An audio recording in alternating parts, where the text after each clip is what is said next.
So my question to you is, um, when we talk of race and color, and as a male of color, oftentimes dealing with some of the issues that we deal with today in terms of police brutality, um, do you think police see you first as a human, or do they see you first as a black man? I think it depends on the police officer. I met, I grew up in a neighborhood where we hated police. And we used to do things to them like we would go out in a cruiser, we would just run so they could chase us. And we grew up hating police. And it wasn't until, for example, one of the thoroughest guys I grew up around, who came from a rough neighborhood in Clay Terrace, he could really fight. He became a police officer. I'm like, they were police? And it's like, as you get older, I'm like, man, he's a good dude, you know? And so I think that it depends on the police officer. I mean, I do think we know racism exists.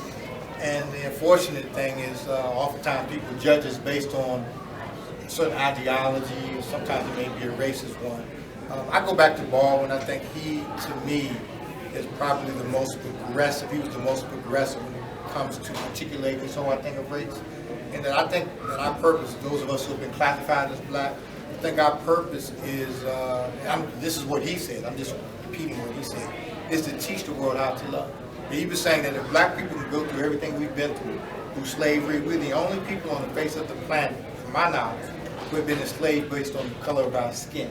And if we can get through all of that and still somehow find a way to love, that means that we can teach and show through our example that everyone else has the ability to love. So the Irish can't hold on to the potato famine, or the Jews can't keep talking about the Holocaust, that we can show through our, again, we have to make sure that we're respected, of course, but through our willingness to continue to learn, that nobody else has an excuse for why they cannot.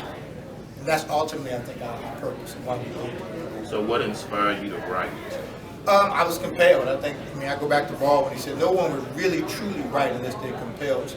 I had made a discovery and always wondered whether what we call God exists. Once I had my direct experience, I got a 2-for-1. You know, I found out what love was, and I discovered this thing that we call God. And I wanted to divulge it. And by doing so, I could maybe help other people along their journey to hopefully find themselves. So in second grade, you were a non-believer?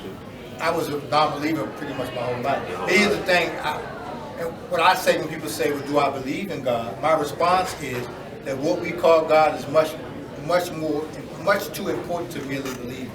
We must find God. So if you discover that God exists, you don't have to. The belief in essence is it's easy to believe.